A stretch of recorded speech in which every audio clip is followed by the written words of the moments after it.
Khalifa Umar ಅಲ್ ಫಾರೂಕರ ಬಳಿ ಒಬ್ಬ ಮದ್ಯಪಾನಿಯನ್ನು ಪೊಲೀಸರು ಹಿಡ್ಕೊಂಡು ಬಂದರು. ಅವ ಬೀದಿಯಲ್ಲಿ ನಿಂತು ಯಾರನ್ನೆಲ್ಲ ಅಸಭ್ಯವಾಗಿ ಮಾತಾಡ್ತಾ ಇದ್ದ, ಅಶ್ಲೀಲವಾಗಿ ಮಾತಾಡ್ತಾ ಇದ್ದ, ಜನರಿಗೆ ತೊಂದರೆ ಕೊಡ್ತಾ ಇದ್ದ ಪಟ್ಟಣದಲ್ಲಿ. ಅವನ್ನು ಹಿಡ್ಕೊಂಡು ಬಂದರು ಪೊಲೀಸರು ಖಲೀಫಾ ಉಮರ್ರ ಬಳಿ.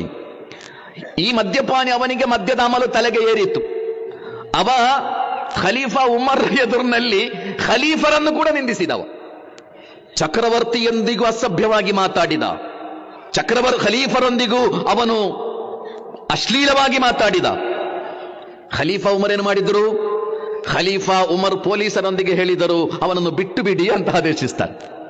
ಅವನನ್ನು ಬಿಟ್ಟು ಬಿಡಿ ಅಂತ ಆದೇಶಿಸ್ತಾರೆ. ಯಾವ ತೀರ್ಮಾನವನ್ನು ಕೈಗೊಳ್ಳುವುದಿಲ್ಲ ಖಲೀಫಾ ಉಮರ್. ಪೊಲೀಸರಿಗೆ ಆಶ್ಚರ್ಯ. ಪಟ್ಟಣದಲ್ಲಿ ಅವ ಜನರಿಗೆ ತೊಂದರೆ ಕೊಡುತ್ತಾ ಇದ್ದಾನೆ, ಜನರನ್ನು ನಿಂದಿಸ್ತಾ ಇದ್ದಾನೆ. ನಿಮ್ಮ ಬಳಿ ಬಂದು ನಿಮ್ಮನ್ನು ಅವನು ಹೀಯಾಳಿಸಿದ, ಈ ಅಪರಾಧಿಯನ್ನು ಬಿಟ್ಟು ಬಿಡುವುದೇ? ಖಲೀಫಾ ಉಮರ್ ಕೊಟ್ಟ ಉತ್ತರ, ಅವನು ನನ್ನನ್ನು ನಿಂದಿಸಿದ, ಅವನು ನನ್ನೊಂದಿಗೆ ಅಸಭ್ಯವಾಗಿ ವರ್ತಿಸಿದ, ಆ ಕಾರಣಕ್ಕೆ ನನಗೆ ಅವನ ಮೇಲೆ ಕೋಪ ಬಂತು. ಆ ಕೋಪದ ಮೇಲೆ ನಾನು ಅವನ ವಿರುದ್ಧ ತೀರ್ಪು ಕೊಟ್ಟರೆ ಅದು ಅನ್ಯಾಯ ಆಗಬಹುದು ಅಂತ ಹೇಳಿದ್ರು ಖಲೀಫಾ. ಸಹೋದರ, ನ್ಯಾಯ ಎಷ್ಟು ನಿಷ್ಠುರ! ನಾನು ಕೋಪದಲ್ಲಿ ಅವನ ವಿರುದ್ಧ ಏನಾದರೂ ತೀರ್ಪು ಕೊಟ್ಟರೆ ಅದು ಅನ್ಯಾಯ ಆಗಬಹುದು. ಲಾ ಯಕ್ಲಿಲ್ ಕಾಲಿ ಹೀನ ಯಕ್ಲಿ ವಹುವ ಗಲ್ಬಾನ್ ಎಂಬುದು ಇಸ್ಲಾಮಿನ ನಿಯಮ.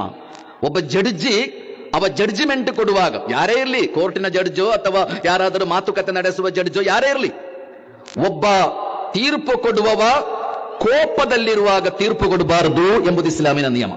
ಲಾ ಯಕ್ಲಿಲ್ ಕಾಲಿ ಹೀನ ಯಕ್ಲಿ ವಹುವ ಜಾಯಿಯುನ್ ಅಂತ.